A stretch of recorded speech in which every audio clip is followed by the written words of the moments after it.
আলোক রশ্মি এ থেকে বি তে আপতিত হলো, দেন এটা প্রতিসরিত হবে।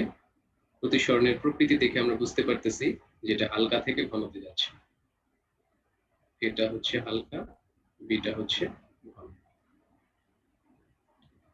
এখানে আপতন কোণটাকে আমরা বললাম হচ্ছে আই, প্রতিসরণ কোণটাকে আমরা বললাম হচ্ছে আর।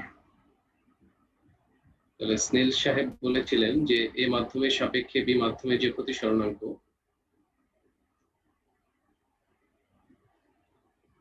that means a mu b equal to হচ্ছে sin I divided by sin r। ব্যাপারটা যদি এরকম হয়, আলোক রশ্মি যদি বি থেকে এ তে যায়, বি মাধ্যম থেকে যদি এ মাধ্যমে যায়, তাহলে সে সেম পথকে ফলো করবে। বি থেকে এ তে গেলে সে সেম পাথ ফলো করবে বি থেকে এ তে। তখন আমরা এটাকে লিখব B mu A equal to sine r divided by sine i, অর্থাৎ আরটা হয়ে যাবে আপতন কোণ আর আইটা হয়ে যাবে প্রতিসরণ কোণ। তাহলে আমরা এখান থেকে যেটা লিখবো সেটা হচ্ছে এ মিউ বি ইকুয়াল টু হচ্ছে 1 বাই বি মিউ এ। আমরা লাস্ট ক্লাসে এই পর্যন্ত করেছিলাম, এই রিলেশন পর্যন্ত আমরা লাস্ট ক্লাসে করেছিলাম। এটা ছিল স্নেলস ল। স্নেলস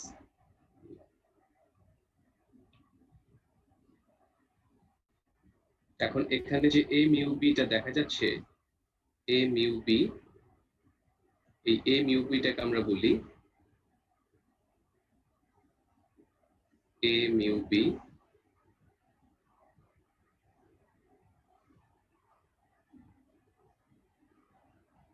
এর মাধ্যমের সাপেক্ষে বি মাধ্যমের প্রতিসরণাঙ্ক। এ মাধ্যমের সাপেক্ষে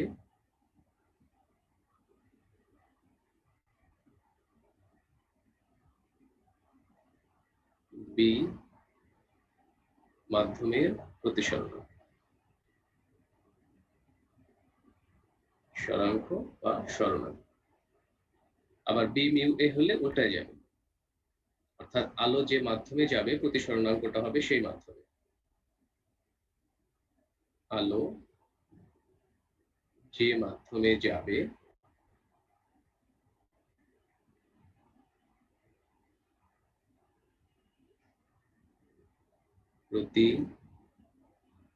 প্রতিসরণাঙ্ক হবে ওই মাধ্যমের।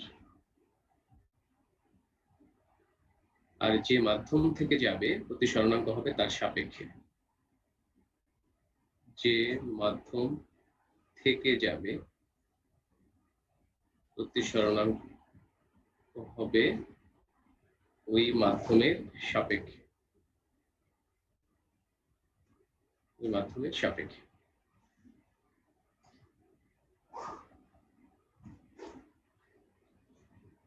ওকে, তাহলে আমরা স্নেলস লটা দেখলাম এবং স্নেলস লটা আই এবং আর এর সাথে এইভাবে related, A mu B equal to 1 by B mu এ।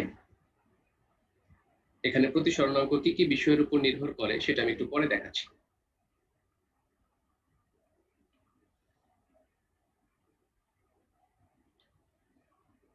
প্রতিসরণাঙ্কটাকে আমরা দুটো ভাগে ভাগ করি, একটা হচ্ছে রিলেটিভ প্রতিসরণাঙ্ক বা আপেক্ষিক, এটা হচ্ছে আপেক্ষিক প্রতিসরণাঙ্ক।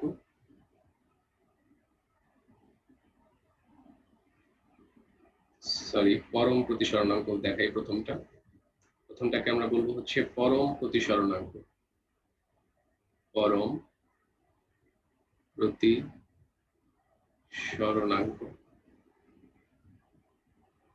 আর এটা হচ্ছে আপেক্ষিক প্রতিসরণাঙ্ক, আপেক্ষিক প্রতিসরণাঙ্ক।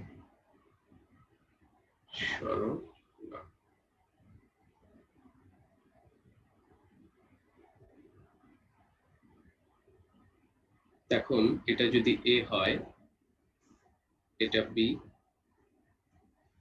সিমিলারলি পরমের ক্ষেত্রে আমরা যেটা বলেছিলাম আমরা একটু আগে যেটা দেখেছিলাম, একটা এ ছিল আর একটা বি ছিল।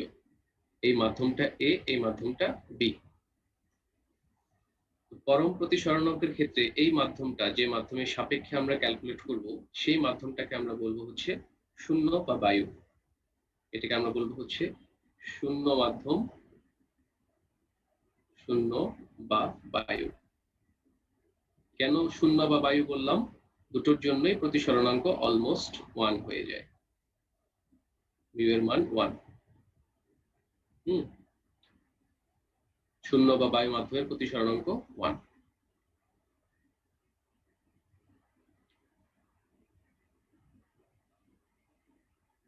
চ্যাট বক্সে কি কেউ কিছু লিখছো?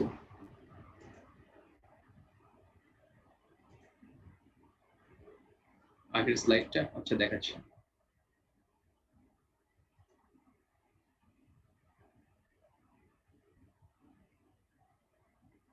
শেষ হইলে বললো আমাকে, হ্যাঁ।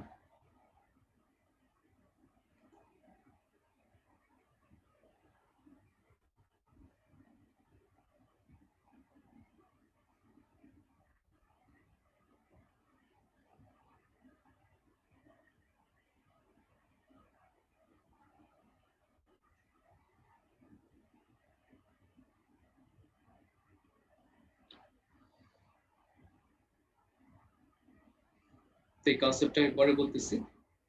একটা মাধ্যম হবে শূন্য বা বায়ু, আরেকটা হবে অন্য যে কোনো মাধ্যম। এটা অন্য যে কোনো মাধ্যম, অন্য যে কোনো মাধ্যম।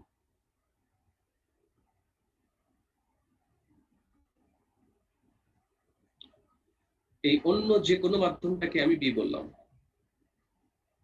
আগে যেটা এ ছিল, এই এটা এখানে শূন্য বা বায়ু হয়ে গেছে। আগেরটাকে আমরা লিখতাম হচ্ছে এ মিউ বি ইকুয়াল টু হচ্ছে sine I by sign R, sine I divided by sign R. অর্থাৎ এখানে যে ঘটনাটা ঘটতেছে, যে কোনো দুটি মাধ্যমের একটার সাপেক্ষে আরেকটার প্রতিসরণাঙ্ক হলে সেটাকে আমরা আপেক্ষিক প্রতিসরণাঙ্ক বলবো। কিন্তু একটা মাধ্যম যদি শূন্য হয়ে যায় বা বায়ু হয়ে যায়, তখন যে প্রতিসরণাঙ্কটা সেটাকে আমরা বলবো পরম প্রতিসরণাঙ্ক। অর্থাৎ আমি দ্বিতীয় ক্ষেত্রে এটাকে এইভাবে লিখবো, শূন্য বা বায়ুটাকে আমরা জিরো হিসেবে কনসিডার করতেছি, জিরো। এটাকে লিখবো আমরা zero mu B equal to sign I divided by sign R. আমাদের আই এবং আর কোন আগের মতোই, আই এবং আর। তাহলে এই যে zero mu B equal to sign I divided by sign R, এটাকে আমি সিম্পলি লিখতে পারি এরকম ভাবে। জিরোকে অনেক সময় লেখা হয় না, জাস্ট মিউ বি বলে। Mu B equal to sign I divided by sign R, और এটাকে সিম্পলি মিউ বলে, sine I divided by sign R. তাহলে পরম প্রতিসরণাঙ্ককে সিম্পলি মিউ দ্বারা ডিনোট করা হয়, অথবা তুমি জিরো মিউ বি বলতে পারো। আমি এই যে এই মাধ্যমটা যদি এখন পানি হয়, ধরো এই মাধ্যমটা এখন এটা পানি হয়ে যাচ্ছে, লেট লেট এই মাধ্যমটা হচ্ছে পানি। তাহলে আমরা যদি বলি যে পানির পরম প্রতিসরণাঙ্ক, প্রতিসরণাঙ্ক ইকুয়াল টু 1.33 অথবা 4/3 এরকম। তাহলে পানির পরম প্রতিসরণাঙ্ক 1.33 বা 4/3, এটাকে আমরা লিখি এরকম ভাবে, simply mu W equal to 1.33 লিখতে পারি, অথবা zero mu W equal to 1.33 লিখতে পারি। যখনই পরম প্রতিসরণাঙ্ক থাকবে তখন আমি জাস্ট মিউ ডাব্লিউ বা মিউ বা জিরো মিউ ডাব্লিউ এভাবে মেনশন করব। আর আপেক্ষিক থাকলে কিন্তু লিখতে হবে, কারণ এটা শূন্য বাদে যে কোনো মাধ্যম। এটা হচ্ছে শূন্য ব্যতীত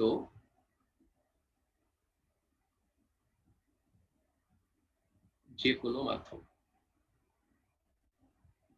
শূন্য হলে তখন সেটাকে আমরা আপেক্ষিক প্রতিসরণাঙ্ক বলবো না, তখন সেটাকে বলবো হচ্ছে পরম প্রতিসরণাঙ্ক। এই হচ্ছে পার্থক্য। আলটিমেটলি তারা সেম থিং, দুটোই কিন্তু একটার সাপেক্ষে আরেকটা। ছোট্ট একটা জায়গায় পার্থক্য, সেটা হচ্ছে একটাতে শূন্য মাধ্যম হইতে হবে, আরেকটাতে যে কোনো মাধ্যম হইতে পারবে।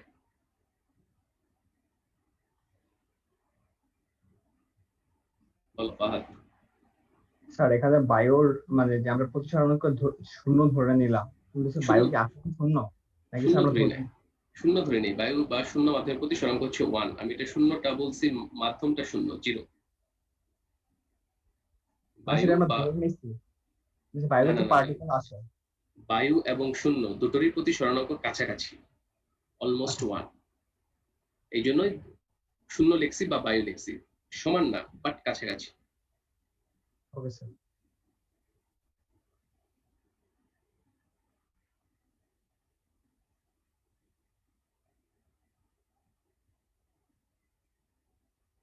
লোমান স্যার স্নেলের সূত্র যদি মানতে হয় তাহলে তো স্যার মানে যে একই মাধ্যম হতে হবে না দুইটা? স্নেলের সূত্রে একই মাধ্যম হবে কেন? স্যার যে সেম মিডিয়াম আর স্যার সেম, এমন একটা স্যার শর্ত দিছিল, কন্ডিশন ছিল না, same medium and same colour.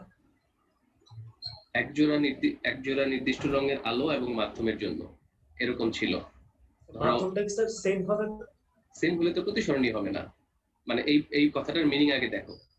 তুমি একটা লাইটকে এ থেকে বিতে পাঠাইলা, তাহলে সাইন আই বাই সাইন আর যা পাবা, পরে যদি আরেকটা লাইটকে অন্য একটা অ্যাঙ্গেলে এ থেকে বিতে পাঠাইলে সাইন আই বাই সাইন আর একই পাবা, রেশিওটা। এই কথার মানে হচ্ছে এটা। তার মানে এটা আর এটা একই মিডিয়াম হবে তা কিন্তু না। আমি আরেকবার বলি, দেখো আমাদের স্নেলের সূত্রের প্রথম স্লাইডটা, আমি তোমার কথা যদি ধরে থাকি বুঝতে পারি, তাহলে দেখো এই একটা মাধ্যম হচ্ছে এ, এই মাধ্যম হচ্ছে এ, এই মাধ্যম হচ্ছে বি। তাহলে প্রথমে যে মাধ্যম থেকে যে মাধ্যমে যাবে, প্রথমে ধরো এ থেকে বিতে গেল, এ থেকে বিতে গেল, তাহলে কিন্তু আমরা একটা কোণের কথা বলছিলাম, যেটা হচ্ছে I1, এটা হচ্ছে R1, লাস্ট ক্লাসে বলেছিলাম। দ্বিতীয় ক্ষেত্রে এই আলোটা এ থেকে বিতে যেতেই হবে, তখন আমি সাইন আই বাই সাইন আরটাকে কনস্ট্যান্ট বলতে পারবো, তার আগে না। দ্বিতীয় ক্ষেত্রেও এই এ থেকে বিতেই যেতে হবে, তখন এটা কনস্ট্যান্ট হবে। দ্বিতীয় ক্ষেত্রে কেমন? এই যে পরেরটাও এ থেকে বিতেই গেল, I2 প্রতিসরিত হলো R2। এই কথাটা বলা হয়েছে। প্রথম ক্ষেত্রে যে মাধ্যম থাকবে এ এবং বি, দ্বিতীয় ক্ষেত্রে সেই একই মাধ্যম থাকবে এ এবং বি। ক্লিয়ার? দেখো তোমার কোশ্চেন আমি বুঝতে পারছি কিনা, ধরতে পারছি কিনা?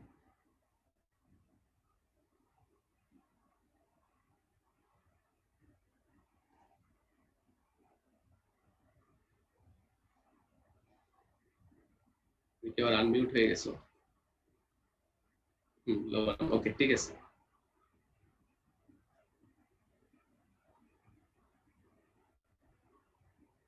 তাহলে আমরা পরম প্রতিসরণাঙ্ক এবং আপেক্ষিক প্রতিসরণাঙ্কের মধ্যে একটা ধারণা পেলাম এই দুটো সম্পর্কে। যদি কোনো মাধ্যমের প্রতিসরণাঙ্কর কথা বলে থাকে, কোনো মাধ্যমের প্রতিসরণাঙ্কর কথা যদি বলে থাকে, তার মানে সেটা তোমাকে পরম প্রতিসরণাঙ্ক বলতেছে, সেটা বায়ুর সাপেক্ষে বা শূন্য মাধ্যমের সাপেক্ষে। এটা মাথায় রাখতে হবে। আচ্ছা, তো আমরা লাস্ট ক্লাসে তাত্ত্বিকভাবে দেখেছিলাম যে আলোক রশ্মি লম্বভাবে আপতিত হলে প্রতিসরিত রশ্মি দিক পরিবর্তন করে না। আলোক রশ্মি লম্বভাবে আপতিত হলে প্রতিসরিত রশ্মি দিক পরিবর্তন করে না। এটা এখন আমরা স্নেলের সূত্রের সাহায্যে ব্যাখ্যা করব। পরীক্ষায় আসলে তাত্ত্বিক লেখাটা লিখবা না, কারণ তাত্ত্বিক লেখা লিখতে গেলে তোমরা অনেক ভুল করে ফেলো। এটা 2 মার্কের জন্য আসতে পারে যে ব্যাখ্যা করো, এখানে দিয়ে দিল যে ব্যাখ্যা করো, মার্ক হচ্ছে 2।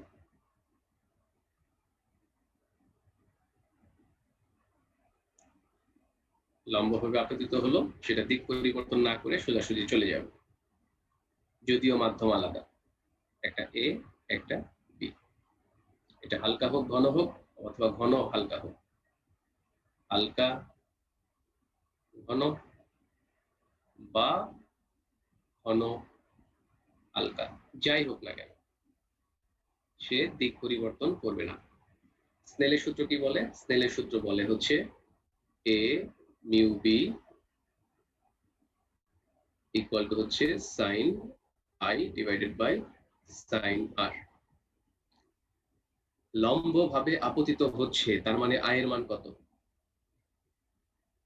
লম্বভাবে আপতিত হওয়ার ক্ষেত্রে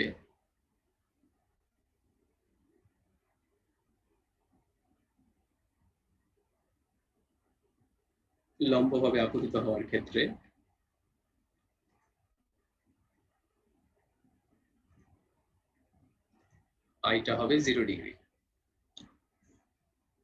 আইটা হবে 0 ডিগ্রি, কারণ অবিলম্বের সাথে সে বরাবরই আছে। আপতন কোণ হচ্ছে অবিলম্বের সাথে উৎপন্ন কোণ, সে এখন অবিলম্ব বরাবরই আছে, এই জন্য আইটা হচ্ছে 0 ডিগ্রি। তাহলে আমরা এখান থেকে লিখতে পারি a mu B equal to sign i. আগে 0 বসাবো না, আগে 0 বসাইলে আমরা ক্যালকুলেট করতে পারবো না। তাহলে এখান থেকে লিখবো হচ্ছে এ mu b sin r equal to sign i. Sin i 0, 0 মানে হচ্ছে 0। তাহলে এখান থেকে বলতে পারবো sin r equal to 0 equal to sin 0। তার কারণটা হচ্ছে এ mu b not equal to 0। কোনো মাধ্যমের প্রতিসরণাঙ্ক 0 হতে পারে না। সো আর কত আসতেছে? আর আসতেছে 0 ডিগ্রি। আইও ছিল 0 ডিগ্রি, আরও হচ্ছে 0 ডিগ্রি। আইটাও 0 ডিগ্রি, আরটাও 0 ডিগ্রি। অর্থাৎ লম্বভাবে আপতিত আলোক রশ্মি দিক পরিবর্তন করে না। স্টেটমেন্টে যেটা আছে সেটা লিখে দিব আমরা। আর লাস্ট ক্লাসে তো আমরা তাত্ত্বিক ব্যাখ্যা দেখাইছি, কারণ বেগের কোনো তারতম্য হয় না। লম্বভাবে আপতিত হওয়ার ক্ষেত্রে বেগের কোনো তারতম্য হয় না আলোর বেগের, এই কারণে তারা দিক পরিবর্তন করে না।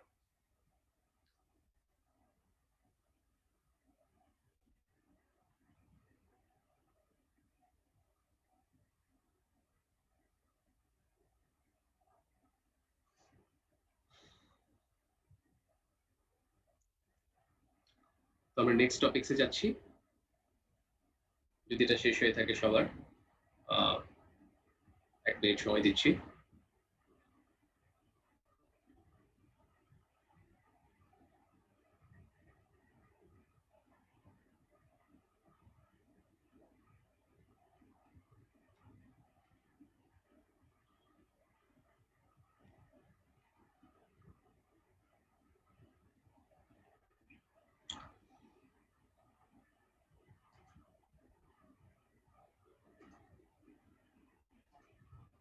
ডান। ওকে, এবার দেখো প্রতিসরণাঙ্কের তাৎপর্য, সিগনিফিকেন্সটা আমরা একটু এখন দেখি। একই রকম ভাবে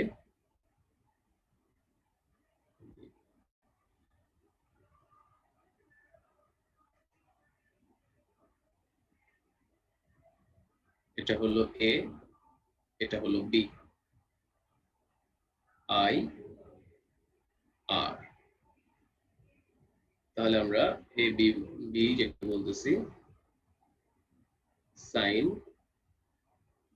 আই সাইন আর।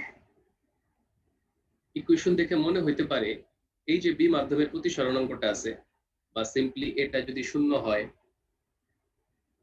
এটা যদি শূন্য হয়ে যায়, তখন আমি এটাকে লিখতে পারি হচ্ছে জাস্ট মিউ বি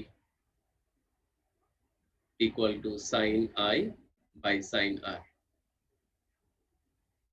বা এটাকে মিউ বিটাকে আমরা মিউ বললাম, mu equal to sign I by sign R.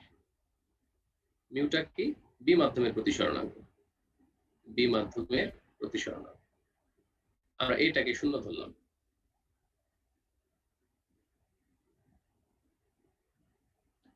তাহলে আপাতত দেখে মনে হচ্ছে যে এই মিউটা মনে হয় আই এর উপর ডিপেন্ড করে, আর এর উপর ডিপেন্ড করে, তাই না? আমরা আগের চ্যাপ্টারগুলোতে পড়ে আসছি R equal to V by I, C equal to Q by V, এরকম পড়ে আসছিলাম। তার মানে কি এটা যে আর ভি এর উপর ডিপেন্ড করে, আর আই এর উপর ডিপেন্ড করে? না। সি কি কিউ এর উপর ডিপেন্ড করে, সি কি ভি এর উপর ডিপেন্ড করে? কখনো না। এই ভি এবং আই এর যে রেশিও, এই রেশিওটা সবসময় আরই থাকবে। কিউ এবং ভি এটার যে রেশিও বা অনুপাত, সেটা সবসময় সি থাকবে। অর্থাৎ এখানে আমরা বলতে চাচ্ছি যে r is not proportional to b, r is not proportional to i, c is not proportional to q, c is not inversely proportional to b, এগুলো কিন্তু আমরা পড়ে আসছি অলরেডি। তো সিমিলারলি এখানে ব্যাপারটা তাই, এখানেও কিন্তু mu is not proportional to sign i, mu is not proportional to sign i, mu is not proportional to 1 by sin r, not, never, never.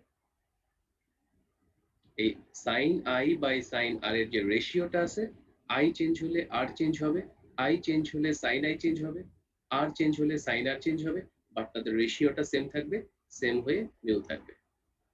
ওকে, তাহলে আমরা এখান থেকে যেটা বলবো, এই মিউ কিন্তু আপতন কোণ এবং প্রতিসরণ কোণের উপর নির্ভর করে না, মিউ আপতন কোণ এবং প্রতিসরণ কোণের উপর নির্ভর করে না, এটা হচ্ছে একটা ইম্পর্টেন্ট নোট।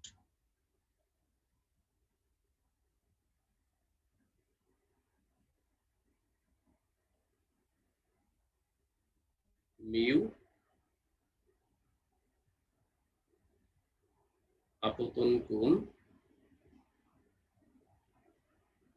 এমসিকিউ তো অনেকে ভুল করে, এবং প্রতিসরণ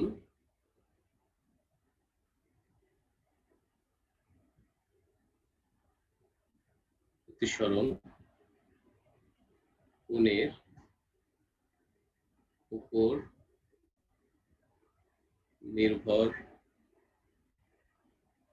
করে না, ইন্ডিপেন্ডেন্ট।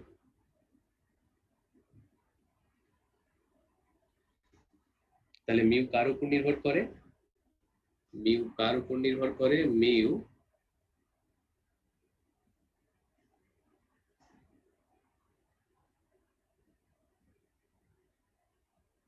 নির্ভর করে হচ্ছে তোমার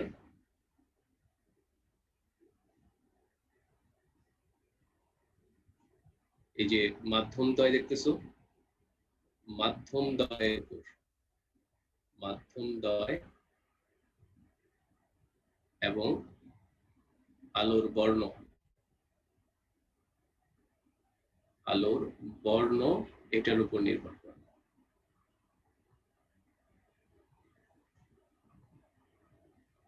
মাধ্যম দ্বয় এবং আলোর বর্ণের উপর নির্ভর করে।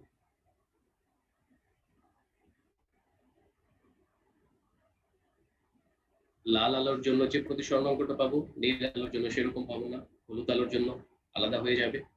আমরা আবার ওই যে প্রিজমের মাধ্যমে যখন বিশ্লেষণ দেখবো, তখন প্রতিসরণ অঙ্কের সাথে বর্ণের সম্পর্ক, কম্পাঙ্কের সম্পর্ক, ফ্রিকোয়েন্সির সম্পর্ক এগুলো দেখবো। নাম্বার 3,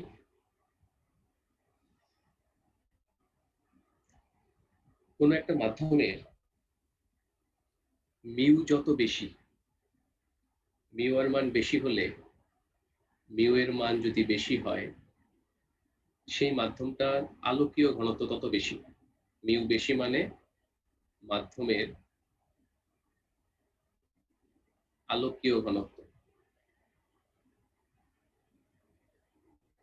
আলোকীয় ঘনত্ব বলা হয়, বা অপটিক্যাল ডেনসিটি, ইংলিশ নাম হচ্ছে অপটিক্যাল ডেনসিটি, অপটিক্যাল ডেনসিটি, আলোকীয় ঘনত্ব তার বেশি, এবং সেটাকে অপটিক্যালি ডেন্সার বলা হয়, তুলনামূলক বেশি ঘনত্ব বলা হয়। যে মাধ্যমের মিউ বেশি, সেই মাধ্যমের আলোকীয় ঘনত্ব বেশি।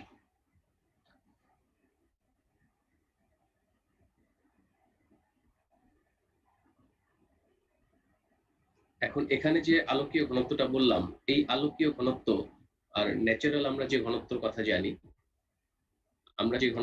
জানি, আমরা উপরে গুলো মুছে দিচ্ছি। আমরা দুই ধরনের ঘনত্ব নাম শুনলাম এটা নিয়ে, একটা হচ্ছে প্রাকৃতিক ডেনসিটি, ন্যাচারাল ডেনসিটি, প্রাকৃতিক ঘনত্ব, একটা হচ্ছে প্রাকৃতিক ঘনত্ব,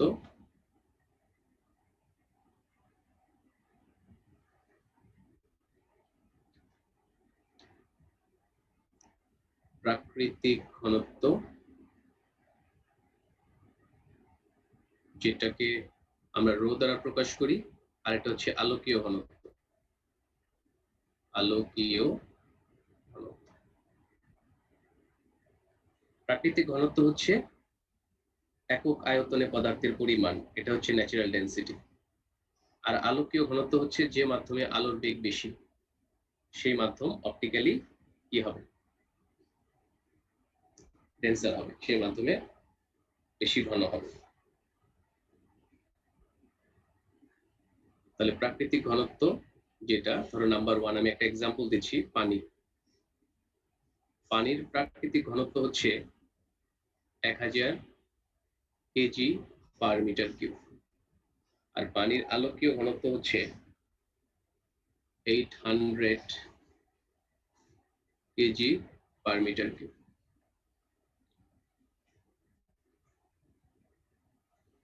সরি, আলোকীয় ঘনত্ব না, এটা হচ্ছে কেরোসিনের প্রাকৃতিক ঘনত্ব। পানির প্রাকৃতিক ঘনত্ব হচ্ছে 1000 এবং কেরোসিনের প্রাকৃতিক ঘনত্ব হচ্ছে 800 KG per metre cube.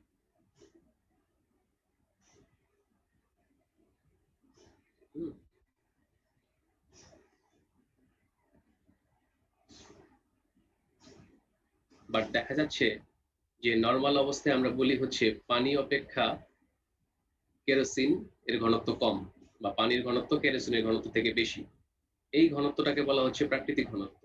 Rho of water is greater than rho of kerosene. Rho of water is greater than rho of kerosene. আমরা দুই ধরনের ঘনত্ব নিয়ে কথা বলতেছি, একটা হচ্ছে প্রাকৃতিক ঘনত্ব, একটা হচ্ছে আলোকীয় ঘনত্ব। তো আমরা অপটিক্স চ্যাপ্টারে যে ঘনত্ব নিয়ে ডিসকাস করব সেটা কিন্তু প্রাকৃতিক ঘনত্ব বা ন্যাচারাল ঘনত্ব না, যেটাকে আমরা rho equal to m by v হিসেবে বলি। যেটাকে rho equal to m by v দিয়ে বলি সেটা কিন্তু আমাদের প্রাকৃতিক ডেনসিটি, ন্যাচারাল ডেনসিটি। এটা কিন্তু আলোকীয় ঘনত্ব না। আর আমরা এই চ্যাপ্টারতে যে ডেনসিটি নিয়ে কথা বলবো সেটা হচ্ছে তোমার অপটিক্যাল ডেনসিটি। আমি বলতেছি, শেষ করতেছি, শেষ করে আবার আরেকবার বলবো। প্রাকৃতিক ঘনত্ব সংজ্ঞা আমরা জানি, এবং দেখা যাচ্ছে প্রাকৃতিক ঘনত্বের এক্সাম্পল থেকে মৃদুল, আমি একটু শেষ করি তারপরে কোশ্চেনটা নিচ্ছি, আগে শেষ করে নিই, মাঝামাঝিতে আছে। তো দেখা যাচ্ছে যে প্রাকৃতিক ঘনত্ব যেটা আছে সেটা কেরোসিনের ঘনত্ব থেকে বেশি। অপটিক্যাল ডেনসিটি তাহলে কি হবে? অপটিক্যাল ডেনসিটিতে দেখা যায় যে কেরোসিনের যে রিফ্র্যাক্টিভ ইন্ডেক্স, প্রতিসরণাঙ্ক, কেরোসিনের যে প্রতিসরণাঙ্ক মিউ কেরোসিন, এটা হচ্ছে তোমার 1.44, আর মিউ পানি যেটা আছে সেটা হচ্ছে তোমার 1.33। তাহলে আমরা একটু আগে বললাম যার মিউ বেশি তার আলোকীয় ঘনত্ব বেশি, যার মিউ বেশি তার আলোকীয় ঘনত্ব বেশি।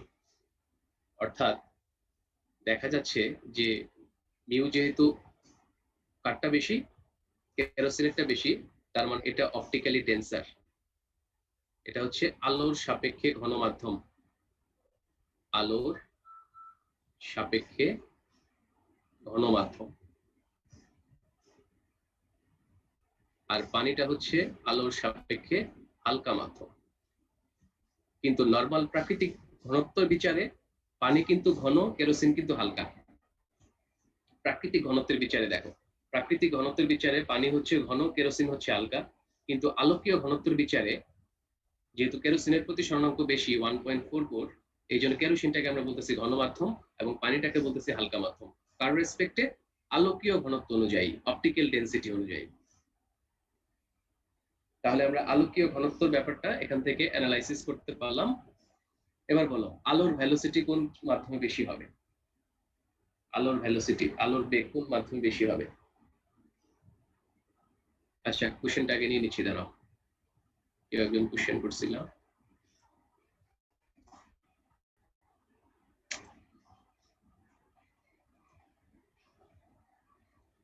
মৃদুল কই গেলা? আসো, কোশ্চেন আছে কি এখনো? তোমাকে আমি পাচ্ছি না।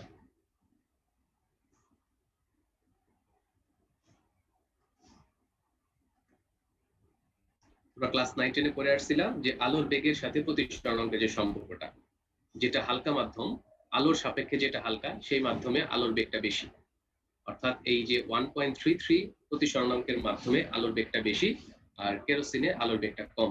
তাহলে যে মাধ্যমে আলোর বেগ বেশি সেটাকে আমরা বলবো আলোর সাপেক্ষে হালকা, যে মাধ্যমে আলোর বেগটা কম সেটাকে আমরা বলবো আলোর সাপেক্ষে ঘন মাধ্যম। যে মাধ্যমে আলোর বেগ বেশি সেটাকে আমরা বলবো আলোর সাপেক্ষে হালকা মাধ্যম, যে মাধ্যমে আলোর বেগ কম তাকে আমরা বলবো আলোর সাপেক্ষে ঘন মাধ্যম। অর্থাৎ আমরা এই চ্যাপ্টারতে যে হালকা মাধ্যম ঘন মাধ্যম নিয়ে ডিসকাস করব সেই হালকা ঘন বলতে বোঝাচ্ছে আলোকীয় ঘনত্ব, নট প্রাকৃতিক ঘনত্ব, ন্যাচারাল ডেন্সিটি কিন্তু না, আলোকীয় ঘনত্ব নিয়ে আমরা ডিসকাস করব। তাহলে আমরা এখান থেকে যে রিলেশনটা দেখতে পাচ্ছি, mu is proportional to 1/c, c হচ্ছে আলোর বেগ। এটা পরের চ্যাপ্টারে গিয়ে বলি, পরের পেজে গিয়ে বলি।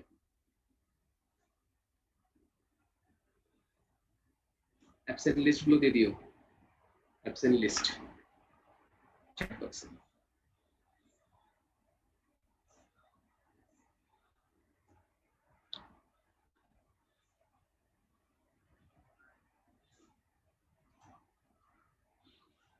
আমি একটু চেক করে নিচ্ছি।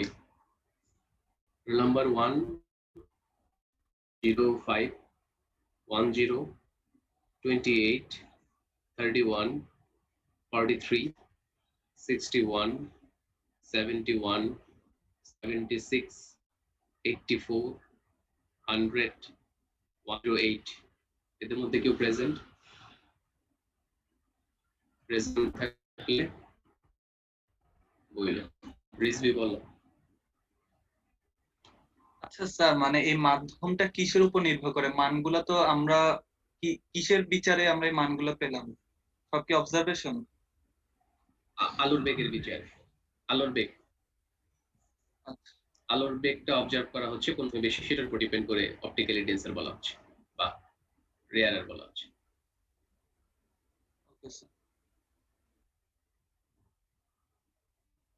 তাহলে যে লিস্টগুলো দেওয়া হয়েছে সেখান থেকে কেউ প্রেজেন্ট আছো?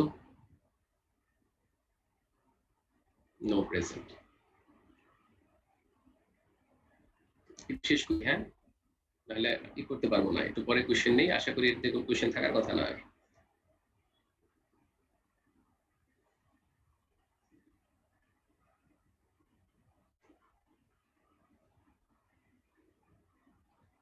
দেখছি।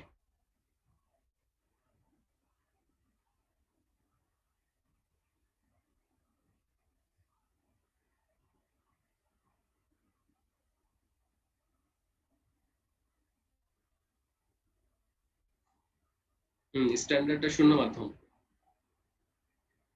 আমি যে স্ক্রিন শেয়ার করতেছি মিস্টার আব্দুল্লাহ নূর, তুমি কি দেখতে পাচ্ছ না?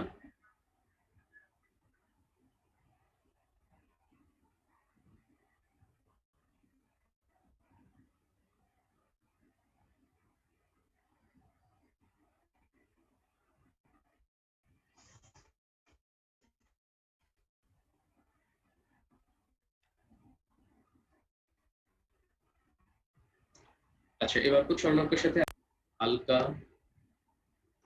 মাধ্যমে আলোর বেগ বেশি, অন্য মাধ্যমে আলোর বেগ কম। তার মিউ এর মান যদি বেশি হয় তাহলে আমরা রিলেশনটা কিভাবে বলেছিলাম? Mu is proportional to 1/c, mu is proportional to 1/c। তাহলে আমরা এখান থেকে কি বলবো? মিউটা আসলে হচ্ছে শূন্য মাধ্যমের সাপেক্ষে কোনো একটা মাধ্যমে। যেমন একটা মাধ্যম যদি শূন্য হয়, আরেকটা মাধ্যম যদি এম হয়, ক্লাস 9-10 এ যেটা করছিলাম সেটি দেখাইলাম। একটা মাধ্যম শূন্য, আরেকটা মাধ্যম হলো এম, এটা আমরা ধরে নিলাম। একটা হচ্ছে শূন্য, আরেকটা হচ্ছে এম। যে মাধ্যমে আলোর বেগের মান কম সেটা হচ্ছে অপটিক্যালি ঘন মাধ্যম, আলোর সাপেক্ষে ঘন মাধ্যম বা আলোকীয় ঘনত্ব তার বেশি। এটা আলোর বেগের উপর ডিপেন্ড করে সংজ্ঞাটা দিব। তাহলে 0 মিউ এম, এটাকে আমরা কি লিখবো? এটাকে আমরা লিখবো cm divided by c nought. কারণটা কি? ব্যস্তানুপাতিক সম্পর্ক। 0 মিউ m ইকুয়াল টু হচ্ছে cm divided by c nought. আর এটাকে আমরা সিম্পলি বলতে পারি mu equal to cm divided by c nought. যে মাধ্যমে লাইটটা যাচ্ছে সেই মাধ্যমের আলোর বেগ ডিভাইডেড বাই শূন্য মাধ্যমের আলোর বেগ। যে মাধ্যমে লাইটটা যাচ্ছে সেই মাধ্যমের আলোর বেগ ডিভাইডেড বাই শূন্য মাধ্যমের আলোর বেগ। তাহলে এখান থেকে আমরা একটা রিলেশন পেলাম প্রতিসরণাঙ্কর সাথে আলোর বেগের সম্পর্ক। এটা যদি এ থেকে বি তে যায় তখন সেটাকে আমরা কিভাবে লিখবো? a mu b equal to ca divided by cb এভাবে লিখতে পারবো। a mu b equal to হলে আমি এটাকে লিখতে পারবো হচ্ছে ca ডিভাইডেড বাই cb, অর্থাৎ a মাধ্যমে আলোর বেগ ডিভাইডেড বাই b মাধ্যমে আলোর বেগ। ca হচ্ছে a মাধ্যমে আলোর বেগ আর cb হচ্ছে b মাধ্যমে আলোর বেগ। এটাই হচ্ছে আলোর বেগের সাথে প্রতিসরণাঙ্কের সম্পর্ক। একটা হচ্ছে পরম প্রতিসরণাঙ্ক, একটা হচ্ছে আপেক্ষিক প্রতিসরণাঙ্ক।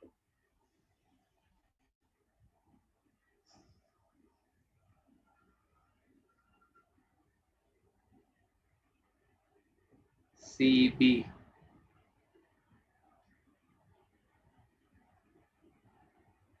লিখছি a mu b ca by cb। আগেরটা ভুল লিখছি বাবা, আগেরটা ভুল লিখছি। c nought by cm, c nought divided by cm, c nought divided by cm। যেহেতু ব্যস্তানুপাতিক সম্পর্ক, m মাধ্যমের প্রতিসরণাঙ্ক আর শূন্য মাধ্যমের আলোর বেগ সম্পর্কটা ব্যস্তানুপাতিক। এখন ঠিক আছে।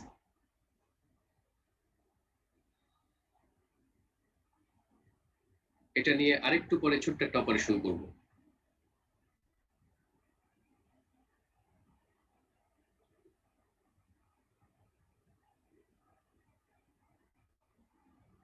আচ্ছা, এখান থেকে আমরা এটাকে একটু ইলাবোরেটলি লিখতে পারি। দেখো আমরা তরঙ্গ চ্যাপ্টারে পড়েছিলাম যে v ইকুয়াল টু হচ্ছে f lambda, v equal to হচ্ছে f ল্যামডা। তাহলে এখানে আলোর চ্যাপ্টারে এসে এই v এর পরিবর্তে লিখতে পারি c f দেন ল্যামডা লিখলাম, অর্থাৎ c equal to f lambda. এই ইকুয়েশনটা যে কোনো তরঙ্গের জন্যই প্রযোজ্য, সেটা আলোক তরঙ্গ হোক আর শব্দ তরঙ্গ হোক। v equal to f lambda, c equal to f lambda. তাহলে আমি এখন এটাকে কিভাবে লিখতে পারি? a mu b equal to লিখলাম হচ্ছে ca divided by cb। ca যদি মাধ্যম আলাদা হয়, ভিন্ন মাধ্যমের ক্ষেত্রে আমরা কি জানি? ভিন্ন মাধ্যমে আলোর বেগটা আলাদা হয়ে যায়, অর্থাৎ a মাধ্যমে হবে f ল্যামডা a, b মাধ্যমে হবে f ল্যামডা b। সোর্স যদি একই থাকে, উৎস যদি একই থাকে, একই টর্চ লাইটকে যদি আমি a মাধ্যমে জ্বালাই, একই টর্চ লাইটকে যদি b মাধ্যমে জ্বালাই, তাহলে উৎসের কম্পাঙ্কর কোনো চেঞ্জ হচ্ছে না। চেঞ্জ হবে কে? c চেঞ্জ হবে আর ল্যামডা চেঞ্জ হবে। কারণটা কি? c তো মাধ্যম ডিপেন্ডেন্ট, মিডিয়াম ডিপেন্ডেন্ট। একই টর্চ লাইটকে a মাধ্যমে জ্বালাইলাম এবং b মাধ্যমে জ্বালাইলাম, এখানে কিন্তু f এর কোনো পরিবর্তন হবে না। যা পরিবর্তন হবে আলোর বেগ এবং তরঙ্গ দৈর্ঘ্যের। তাহলে আমরা এখান থেকে ca বাই cb টাকে লিখতে পারবো f lambda a divided by f lambda b, অর্থাৎ f f ক্যান্সেল করে দিলাম, হয়ে যাচ্ছে lambda a by lambda b। এই রিলেশন দিয়ে ম্যাথ করতে হইতে পারে, অর্থাৎ a mu b equal to হচ্ছে ca by cb equal to হচ্ছে lambda a by lambda b। আমরা আরেকটু লিখতে পারি, আলো a মাধ্যমে যে দূরত্ব অতিক্রম করে, আলো a মাধ্যমে যে দূরত্ব অতিক্রম করে, লিখলাম t সময়ে ধরো sa ডিভাইডেড বাই sb। আলো t সময়ে a মাধ্যমে যে দূরত্ব অতিক্রম করে, এটাকে লিখতে পারি sa ডিভাইডেড বাই sb। কেন? কারণ আলোর বেগ যদি a মাধ্যমে ca হয়, তাহলে আমি এটাকে কি লিখতে পারি? ca into t divided by cb into t। a মাধ্যমে আলোর বেগ ca, b মাধ্যমে আলোর বেগ cb। t সময় অতিক্রান্ত দূরত্ব আলোর সমবেগে চলে, তাহলে এটাকে লিখবো হচ্ছে ca into t divided by cb into t। তাহলে এই যে ca ইন্টু t এটা কি নির্দেশ করে? অতিক্রান্ত দূরত্ব sa, অতিক্রান্ত দূরত্ব sb, অর্থাৎ sa হচ্ছে a মাধ্যমে অতিক্রান্ত দূরত্ব আর sb হচ্ছে b মাধ্যমে অতিক্রান্ত দূরত্ব। এটাকে আবার কিছু কিছু বইতে দেখবা যে আলোক বর্ষ হিসেবে লিখছে। কিছু কিছু বইতে, আমি যেমন এটাকে নোট আকারে লিখে দিচ্ছি,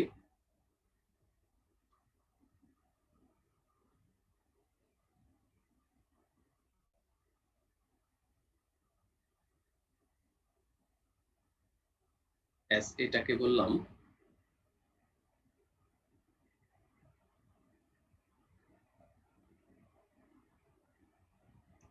এ মাধ্যমে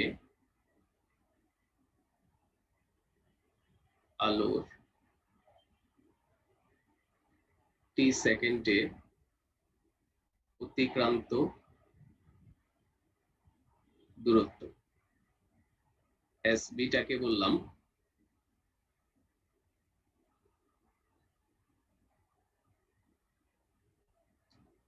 বি মাধ্যমে আলোর টি সেকেন্ডে অতিক্রান্ত দূরত্ব। বি মাধ্যমে টি সেকেন্ডে আলোর অতিক্রান্ত দূরত্ব। এখন এই টি সেকেন্ডটা যদি আলোক বর্ষ হয়, 1 বছর হয়, টি সেকেন্ডটা যদি 1 ইয়ার হয়, 1 ইয়ার, তখন আমরা এটাকে লিখতে পারবো এ মাধ্যমে আলোক বর্ষ। এ মাধ্যমে আলোক বর্ষ। আলোক বর্ষ মানে লাইট ইয়ার। আর এটাকে লিখতে পারবো বি মাধ্যমে আলোক বর্ষ। অর্থাৎ আলো এ মাধ্যমে 1 বছরে যে দূরত্ব অতিক্রম করে, আলো বি মাধ্যমে 1 বছরে যে দূরত্ব অতিক্রম করে, এটাকে বলা হয় লাইট ইয়ার। আলোক বর্ষ বা লাইট ইয়ার।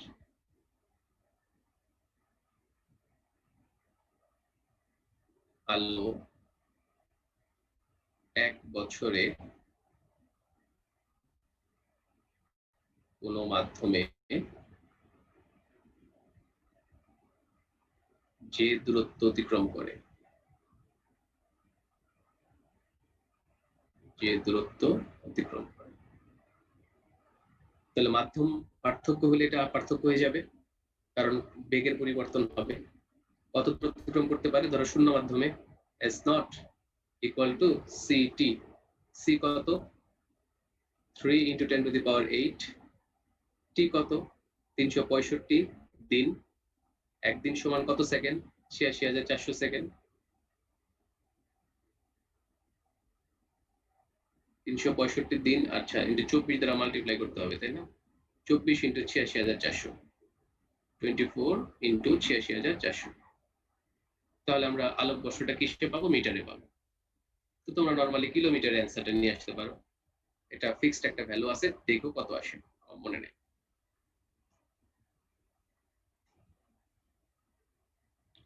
অর্থাৎ আমরা a মিউ b টাকে কি লিখতে পারি? ca/cb, lambda a/ lambda b, অথবা sa/sb।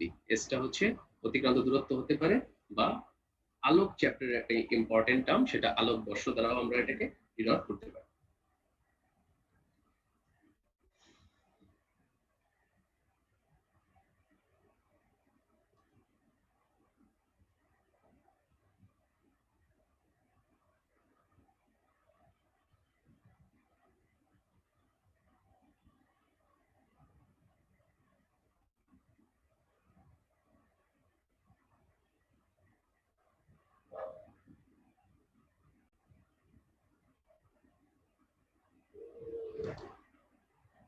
ওকে, দেন আমরা আরেকটা ছোট্ট টপিকস দেখি। এটা নেক্সট দিন এটা থেকে স্টার্ট করব, দেখি আজকে শেষ করে রাখতে পারি কিনা। এটা তো এখানে আছে।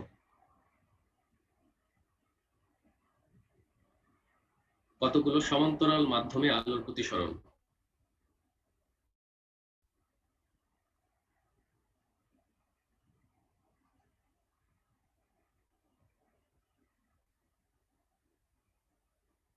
Lambda a equal to CAT।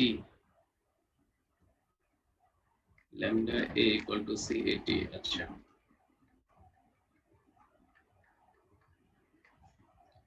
Lambda a equal to CAT লিখি নাই আমি।